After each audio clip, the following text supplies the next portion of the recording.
안녕하세요. 모진 영어입니다. 2024년 수능 33번 두 번째 해설 강의입니다. 첫 번째 영상에서는 도저히 제시된 지문만을 놓고선 정답이 안 나온다고 얘기를 했었습니다. 그러면 이번에는 이 저자가 쓴 원문을 보고 한번 풀어보겠습니다. 즉 시험 문제를 푸는데 배경 지식을 도입해 보겠습니다. 도저히 알 수 없던 지문 내용이 배경 지식을 보니까 이해가 되는데 사실 시험이 이렇게 출제가 되면 안 되겠죠. 시험 문제를 만드는 테스트 관련 학문이 있습니다. 시험에서 특정 배경 지식을 알아야지만 풀 수 있는 지문은 배제되어야 합니다. 어떤 전공을 했다거나 어떤 과목을 공부한 학생들이 더 유리할 수 있기 때문입니다. 기본 상식 외에 각자 지식이나 상식은 다를 수밖에 없습니다. 그래서 시험 문제에 사용되는 지문은 최소한의 상식 외에는 개입을 하면 안 되고 지문만으로 해결할 수 있어야만 합니다. 그래서 미국 영어 시험을 보면 선택지에 항상 제시문을 따르라는 말이 나오는 것입니다. 그래서 시험 문제에 사용될 지문은 우선 지문의 내용이 있어야 하고 논리적이어야 합니다. 왜냐하면 지문 내용이라고 하는 것은 주관적이지만 논리라고 하는 것은 객관적이기 때문입니다. 그리고 기본 상식입니다. 물론 이 기본 상식도 참 애매하긴 합니다. 상식의 범위가 너무 넓어지면 골치가 아프기 때문인데요. 자기 지식이나 취향대로 지문을 접근하면 객관식 시험을 치르는 것이 아니죠. 테스트 학문에 의하면 선택지 만드는 방법에 대해서도 나와 있는데 테스트학에 의하면 선택지 즉 오지선단은 이렇게 구성이 되어야 합니다. 5개의 선택지 중에 2개는 아예 다른 범주가 나오고 하나는 조금 모자란 것, 또 하나는 조금 지나친 것, 그리고 적당한 것이 정답이 되는 것이 테스트 학문에서 말하고 있는 선택지 구성법입니다. 여기까지 확인하고 이제 지문을 이해하기 위한 원문 내용을 지식으로 챙겨보겠습니다. 해당 작가에 대한 이야기는 17세기로 나오고 있습니다. 이 당시 사진은 당연히 없었겠죠. 그런데 이 지문에 나온 화가는 당시 좀 유명했나 봅니다. 프랑스 왕의 초상화를 이 사람이 다 그릴 정도로 말이죠. 특히 섬세한 드로잉으로 유명했다고 하는데요. 주위에서 칭찬 칭송을 받다 보니 좀 지나쳤나 봅니다. 자기가 그릴 초상화의 표정을 미리 정해놓은 것입니다. 기뻐하는 표정은 이렇게 그려야 하고 분노하는 표정은 이렇고 슬퍼하는 표정은 내 말에 따라서 이렇게 그려야 하고 심지어 각 각의 표정마다 비율까지 정해놓으면서 말이죠. 그래서 지문에 나와 있는 초상화를 그리라고 부르면 내가 제시한 비율 그대로 그려야만 하는 것입니다. 그래서 이 작가가 그림 표정에 대한 샘플을 제시해 놓고 예술학교 같은 데서 아이들의 그림을 가르치는데 그 학교의 미술 선생이 되어서 아예 교과서처럼 그림을 규정을 해버립니다. 이렇게 배경 지식을 이해하고 나니까 이제 지문이 이해가 되기 시작합니다. 가령 지문에 나와 있는 without loss라는 표현이 해당 지문으로만 봐서는 도저히 이해가 안 되었는데 노인이 슬퍼하는 표정, 어린아이가 슬퍼하는 표정을 교체해도 미리 자기가 정해놓은 비율이 있기 때문에 그 비율대로만 그리면 대상만 다르고 비율은 같기 때문에 의미의 손상이 없다는 것이죠. 그게 바로 without loss의 표현입니다. 이제 지문을 다시 한번 보도록 하겠습니다. 이전부터 사람의 얼굴을 보여주고 그 사람의 얼굴에 나타난 표정이나 그 얼굴에 나타난 마음의 상태를 파악해 보려는 심리학 연구들이 있었다. 이 지문에서 유의할 것은 현재 완료를 사용한 것이다. 현재 완료를 사용하여 과거에도 그런 연구가 있었고 오늘날에도 그런 연구가 있었다는 것을 이야기하고 있다. 그런데 결과는 늘 뒤섞여 있다고 했습니다. 앞에서 이 표현에 대하여 얘기를 했기 때문에 그때 하지 않은 얘기를 좀 하겠습니다. 정관사 더를 사용하면 뭔가 으스대는 느낌이 들 때가 있습니다. 이 지문에서 이 결과에 정관사 더를 사용한 것이 독해하는 입장에서 볼 때 조금 으스대는 느낌이 들긴 합니다. 아무튼 다음 문장을 보면 배경 지식을 갖추고 나니까 이해가 되는 문장이 나옵니다. 지금 관점에서 보면 미술대학이나 학교에서 학생들을 가르치면서 샘플을 제시한 것입니다. 아까 말했다시피 기뻐하는 표정은 내가 이미 비율까지 정해놨으니까 그 비율 그대로 그려. 슬퍼하는 표정도 마찬가지고 어떤 표정이든지 내가 만들어 놓은 매뉴얼 그대로 그리면 돼. 라고 얘기를 하는 것입니다. 그러면 다음 문장의 스트라이크도 이해가 됩니다. 이렇게 비율까지 미리 정해놓고 그대로 그리라고 하는 것이 이 화가의 두드러진 특징이라는 얘기입니다. 하지만 이것도 배경 지식을 챙겨서 아는 거지 제시문만을 보고는 알 수가 없는 내용입니다. 그리고 나서 선택지 5번을 보겠습니다. 애니는 긍정문에서 그 어떤 것도 가능하다는 의미입니다. 애니 넘버라고 했기 때문에 그 어떤 거라도 괜찮다는 의미입니다. 그런데 애니라고 했는데 뒤에 without loss라고 나오면 이건 과연 타당할까 하는 의문이 또 제기될 수 있습니다. 애니라고 했기 때문인데요. 가령 화난 표정하고 슬퍼하는 표정을 바꾸면 without loss가 될 수 있을까요? 화난 표정에서 눈꼬리의 비율은 이렇고 WJFGRH에서 그림을 그립니다. 그리고 나서 5번의 선택지대로라면 애니가 화난 표정에 한정되어서 그 표정끼리 바꿔봤자 without loss가 된다는 의미입니다. 그런데 앞에서는 face라고 나옥 애니라고 나오면 다른 표정끼리 바꿀 가능성이 생기는데 이렇게 되면 과연 without loss 표현이 적절한가 하는 얘기입니다. 즉 원문을 봐도 중간중간에 문맥이 빠져 있습니다. 작가가 자기는 알고 있기 때문에 너무 당연하기 때문에 빼버리다 보면 그 글을 읽는 독자들은 혼란스러울 수밖에 없습니다. 33번 해설 강의를 첫 번째 강의를 보고 그리고 나서 두 번째 영상도 시청해 주시기 바랍니다. 쓰여진 영어가 만족스럽진 않지만 배경 지식을 알고 다시 지문을 읽어보니 이제는 정답이 왜 5번인지는 알겠습니다.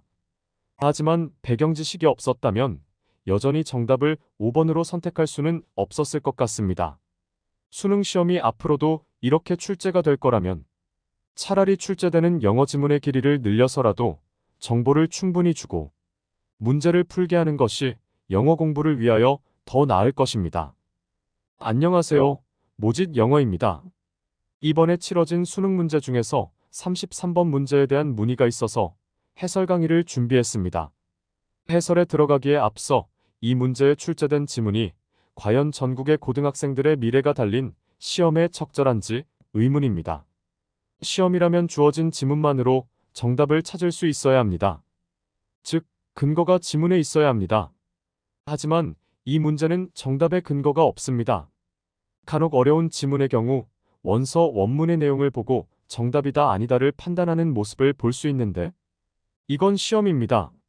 원서의 원문을 보고 맞출 거면 왜 문제로 만들고 출제를 합니까? 학생들이 원문을 보고 푸는 것도 아닌데 왜 원문을 얘기하는지 모르겠습니다. 학생들이 시험에 출제된 지문만 보고 푸는 만큼 문제 해설도 지문에 주어진 내용만으로 해결해야 합니다. 출제자가 본인은 원서를 가지고 있고 출제된 지문이 앞뒤 내용을 알기 때문에 자기는 내용을 알고 시험 문제를 출제하기도 하는데 그렇게 출제하면 안 됩니다. 수능과 같이 중요한 시험은 지문이 출제가 될 때 철저한 검증이 필요합니다. 수능 시험은 누군가의 인생을 망칠 수도 있기 때문입니다. 우선 지문을 해석해보면서 짚어야 할 부분은 짚으면서 넘어가겠습니다. 우선 심리학 연구가 있다고 합니다. 지문에 보면 그냥 있는 게 아니라 현재 완료를 사용하여 나타내고 있습니다. 현재 완료는 과거부터 계속해서 이어져 있다는 얘기가 됩니다. 그래서 어떤 심리학 연구가 과거에도 시행이 되었다는 것을 알 수 있어야 합니다. 그 연구에서 실험 대상은 보여집니다. 어떻게 보여지냐면 사람들의 얼굴 사진이 보여집니다. 그리고 요청을 받는데 보여진 얼굴 사진을 보고 얼굴에 나타난 마음의 상태를 파악해 보라는 심리학 연구가 있었다고 합니다. 에빈스는 드러나는 것으로 파악하면 됩니다. 그리고 다음 문장입니다. 결과들이 항상 뒤섞여 있다고 합니다. 여기서 나온 결과는 과거부터 지금까지 이어지고 있는 심리학 연구들의 결과들입니다. 앞에서 현재 완료를 사용했고 그 현재 완료 시제가 이렇게 연결이 되고 있습니다. 현재 완료는 과거와 현재를 이어주는 것입니다. 그리고 믹스는 여러 가지를 뒤섞는 것을 의미합니다. 하지만 결과가 믹스가 되었다면 무슨 의미일까요? 결과가 믹스가 된다는 것은 이 부분에서 일단 조금 어색함이 느껴집니다. 영어에서 원칙적으로 결과와 믹스가 사용이 되면 좋은 결과와 나쁜 결과가 뒤섞인 것을 말합니다. 즉 좋은 결과든지 나쁜 결과든지 좋고 나쁜 것 외에는 없다는 의미입니다. 문맥적으로는 맞을 수 있지만 자세히 보면 다소 어색합니다. 잘 만들어진 드라마에서 발견되는 옥의 티와 같은 거라 보면 됩니다. 일단 넘어가겠습니다.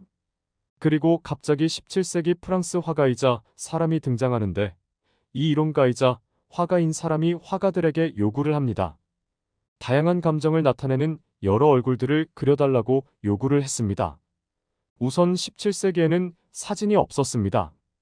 그런데 심리학 연구는 과거부터 사진이 발명된 지금까지 이어져 온다고 첫 문장에서 말하고 있었습니다. 그렇다면 이 지문에서 나온 화가는 추상화 같은 그림을 그리는 화가가 아닌 정밀화다 초상화와 같이 대상을 정확하게 그릴 수 있는 화가일 것입니다. 사진이 없는 17세기에도 사진처럼 정확한 그림이라는 것을 파악해야만 합니다. 그런데 이 지문이 사실 무엇을 의미하는지 잘 모르겠습니다.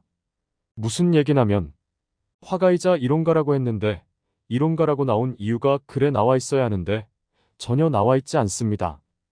그리고 갑자기 페인터즈가 등장하는데 그렇다면 여기서 화가이자 이론가인 사람과 페인터즈의 관계를 파악해야만 하는데 지문에는 이러한 내용들이 전혀 없기 때문에 추론을 해야 합니다. 화가이자 이론가라고 했으니 어떤 실험을 자기가 주도를 하고 다른 화가들을 불러 어떤 특정 표정들을 그려달라고 하는 것입니다. 예를 들어 이론가가 다른 화가들을 불러 슬픈 표정을 그려달라고 요구하고 자기도 슬픈 표정을 그려보는 것입니다.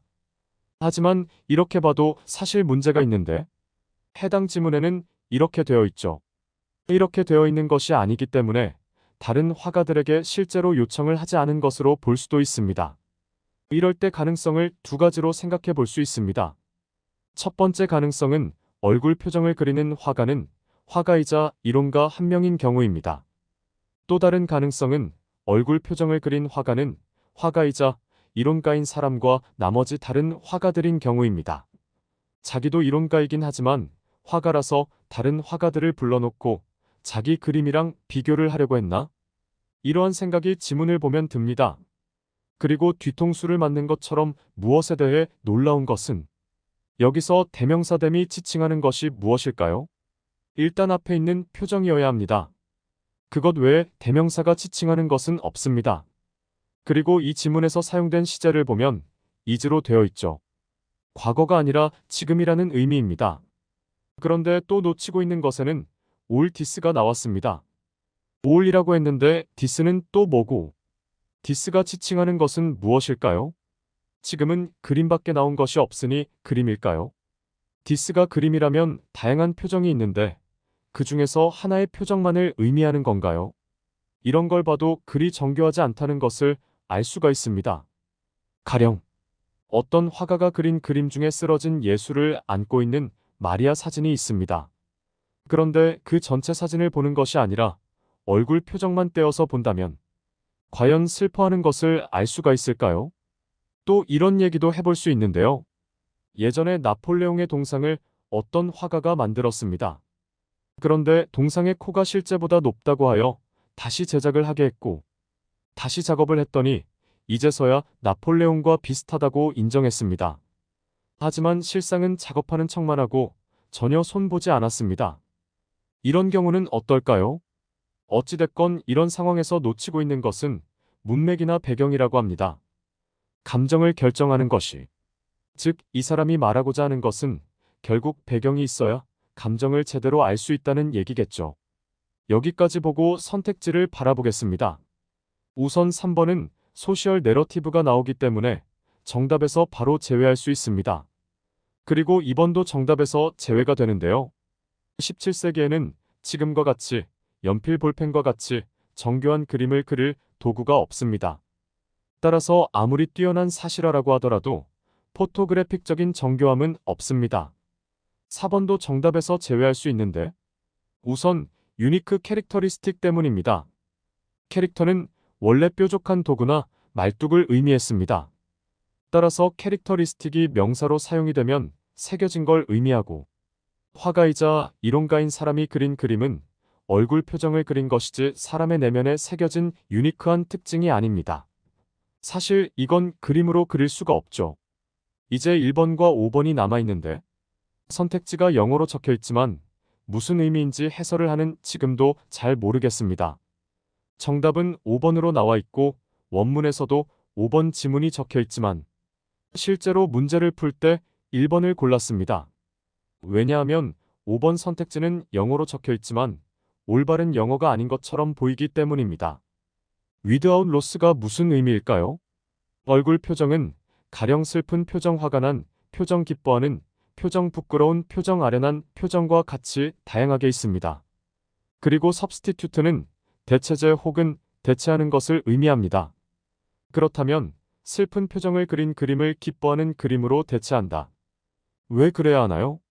어떤 실험에서 유의미한 결과를 내기 위해선 시료와 방법이 공정해야 합니다. 이론도 마찬가지입니다. 그리고 애니는 긍정문에서 그 어떤 것을 의미하는데 또 선택지에 one another가 나와 있습니다. 영문법에서 each other는 두 개의 사용이 되고 one another는 두 개나 그 이상에서 사용이 됩니다. 그렇다면 지문에는 나와 있지 않지만 한 가지 가능성을 생각해 볼 수가 있습니다. 화난 얼굴 표정을 그린 그림이 최소한 2장 이상이 있는 경우입니다. 가령 20대 청년이 화를 내는 표정과 70대 노인이 화를 내는 표정, 그리고 어린아이가 화를 내는 표정과 같은 경우입니다. 이걸 substitute 한다는 것은 그 기능이나 역할이 유사해야 하는데 20대 청년이 화를 내는 표정과 70대 노인이 화를 내는 표정을 그림으로 바꿔놓았다면 만약 화를 내는 건데 다른 사람에게는 기뻐하거나 다른 감정을 나타내는 표정으로 오해할 수도 있겠죠. 그러한 경우 그림들이 서로 대체가 될까요? 지문에는 분명히 그 어떤 얼굴 표정을 그린 그림이라고 했습니다. 긍정문에서 애니는 제한이 없고 그 어떠한 것도 의미할 수가 있습니다. 그래서 문제를 풀 때 5번도 선택지에서 제거를 했습니다. 1번을 정답으로 고른 것은 실험 및 이론은 공정해야 하고 화가 난 표정을 그린 그림은 그러한 감정을 나타내야 한다고 보았습니다. 화가 난 표정이라고 하면서 사실 그 그림은 기뻐하는 표현을 나타내는 그림이라면 그 실험은 엉터리 실험이겠죠. 이러한 관점에서 선택지 1번이 해당 지문과 조금이라도 관련이 있다고 생각을 하여 선택지로 골랐습니다.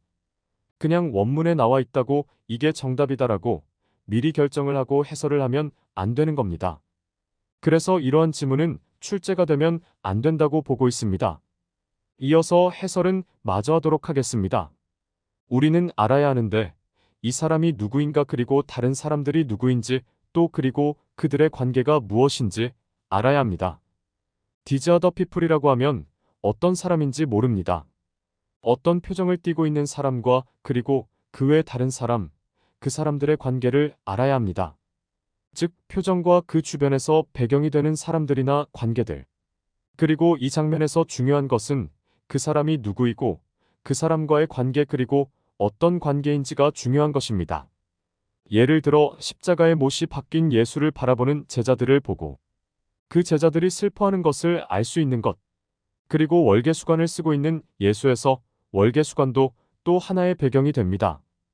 그래서 정말 중요한 것은 바로 그것입니다. 여기서 나온 그것은 배경과 관계입니다. 실제 삶에서 사진이나 그림이 나오는 것과 마찬가지로 페인팅 그림이 실제와 비슷하니까 사진일 것 같습니다. 우리는 마주치지 않습니다. 얼굴로만 마주치지 않습니다. 실제 생활에서 우리는 마주칩니다. 특정 상황이나 환경에 있는 사람을 마주칩니다. 이러한 특정 상황에서 우리가 이해하는 것은 사람이 촉진되거나 고립될 수 없다고 합니다. 우리가 살고 숨쉬고 그리고 우리의 존재에 대하여. 이것으로 해설은 끝났습니다. 그리고 정답이 평가원과 원문에서 나와 있는 대로 5번이 아니라 1번을 선택한 이유도 얘기했습니다. 원문을 보고 정답이라고 하는 것은 해설이 아닙니다.